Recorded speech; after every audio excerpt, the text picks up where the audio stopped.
Oh, masyado tayong nalilibang diyan sa sa balita na 'yan eh. Oh, ito. Oh, ito yung ay, naku po. Tama ba? Ayan. Oh, ito yung balita na 'yan, oh. Oh, ayan, pasok. Ill-gotten wealth ng mga Marcos, wala na.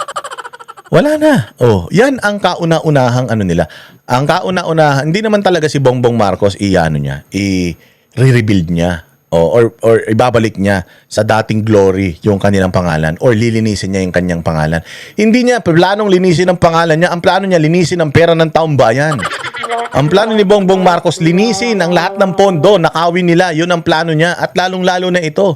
Lahat ng mga nakapending pa ng mga kaso nila na hindi nila magalaw-galaw yung mga kayamanan na yan dahil naka-hold, naka-freeze. Yan ang plano nilang linisin. Oh, ngayon, wala na.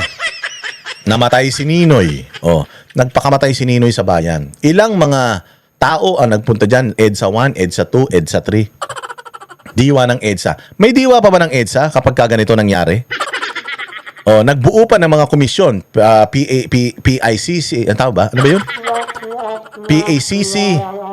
At kung ano-ano pa, mga PCG. PCGG ba yun? Oh, yung basta yun, yung yung binuo para lang makuha ng gobyerno lahat ng mga ninakaw ng mga Marcos sa Pilipinas. May mga ginawa silang mga ahensya na ganyan.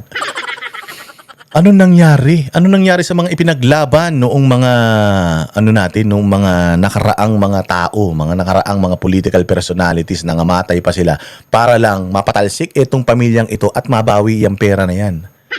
Yung anak ni yung isang Aquino na Abnoy, yung bata, yung yung Kiko D ba yun? Kiko D. Walang hiya ka. Kung buhay ang tiyuhin mo, putang ina, bakit sinasampal-sampal ka na nun? Walang mahiya kang bata ka, namatay ang namatay ang lolo mo. Oh, namatay na rin ang lola mo sa kakalaban dito sa mga Marcos. Namatay na rin ang tiyuhin mo sa kakalaban sa mga Marcos. Tapos ngayon, kampi ka na ng mga Marcos. Ngayon, yung pera na inaasam-asam natin na makakuha natin na sana may babalik natin sa taong bayan. Putang ina, wala na. Nakuha na rin nila. Nakuha na nila yung pera ng Pilipinas since 2022 hanggang ngayon. Putya, pati yung mga pera ninakaw nila noon. Nakuha na nila. So, successful. Successful. Tura ng Sandigan Bayan ang natitirang asset claims for feature case o kaso ng pagbawi sa mga umunoy nakaw na yaman ng pamilya Marcos. Dinismiss ng Special Division ng Anti-Graft Court ang civil case number 0141 matapos magpasya ang Presidential Commission on Good Government o PCGG, Presidential Commission on Good Government. Binuo yan. Ang komisyon na yan, binuo yan para mabawi lahat ng mga nakaw na yaman ng mga Marcos at maibalik sa kaban ng bayan. Ganun din daw naman. Kahit mabawi mo, ibalik mo sa kaban ng bayan, nanakawin din nila kasi si Bongbong din naman ang presidente. Oh, ganun din. Ang saklap, Ang saklap. Tapos tuwan-tuwa kayo. Tapos ipinagtatanggol niyo yung mga yan. Tapos si Pangulong Duterte nakakulong sa dahig. Samantalang itong matandang Marcos, siya ang daming mga human rights violation, ang daming buhay ang nawala dahil diyan. Tapos ang nakakulong ngayon si Pangulong Duterte. Pucha yan. Oo nga naman. Sabi nga naman na siguro ng Sandigan Bayan. Bakit ko pa i-sequester yung mga na yan? Pag sinequester ko yan, pupunta rin sa gobyerno yan, nanakawin din nila yan, ibigay mo na sa kanila.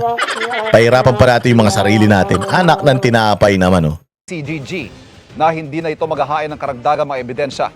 Ang sabi ng PCGG, ang mga ari-ariang nakapaloob sa kaso ay sakop na rin ng mga naunang partial judgment na nag-uutos sa bawiin ng mga ari-arian. Kabilang dyan ang $658 million na halaga ng Swiss deposits. $658 million. Pucha, alam ninyo kung gaano karami yon? Yung 658 million. Tingnan natin dito. 658 million. 658 million. Ayan, million.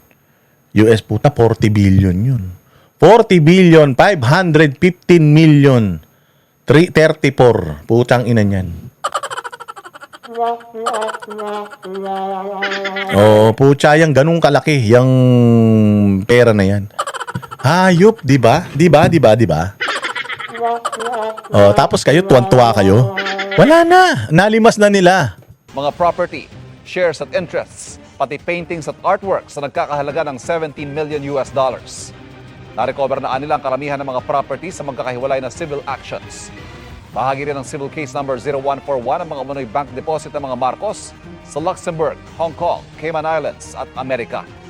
Tinawag naman ng ATOM o August 21 movement na totally unacceptable o hindi katanggap-tanggap ang desisyon ng korte. Sinusubukan pa namin kunin ng Saan na? O hindi ba sabi pa nga noon sabi pa noon 'di ba? Kailangan yung mga biktima ng martial law. Oo, may makukuhang pera dito sa mga makukuha pa ng gobyerno. O ano nangyari? Marcos pa rin tayo niyan? Marcos pa rin ganun. O so paano na yung mga dilawan na pinagtatanggol itong mga biktima ng martial law? 'Di ba sila Eta Rosales biktima ng martial law yan? O asan na kayo? O hindi ba yung mga makakaliwa, yung mga matatandang mga makakaliwa, sila Sator Ocampo, sila Colmenares, o hindi ba biktima kayo ng martial law? O ba't hindi kayo nagsasalita tungkol dito?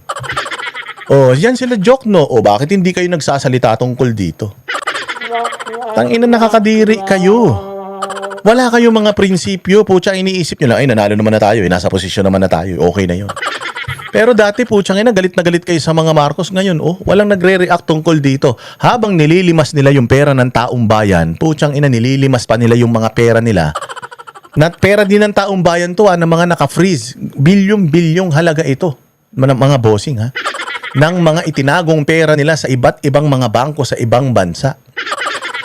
Na ngayon ay makukuha na nila sa wakas. O dahil, Bongbong Marcos pa more. Di ba? O masyado kayong busy. O masyado tayong busy sa mga nangyayari sa kapaligiran natin.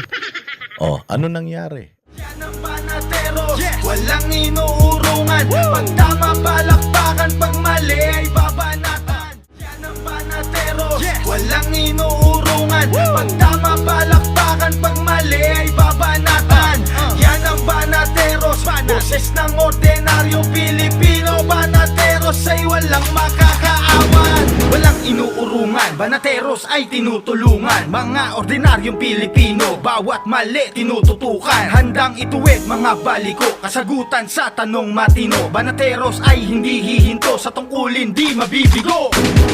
Yan ang banateros, walang inuurungan. Pag tama palakpakan, pag mali ay babanatan.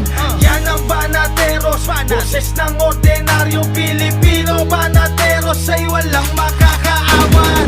Yan ang banateros, walang inuurungan. Pag tama palakpakan, pag mali ay babanatan.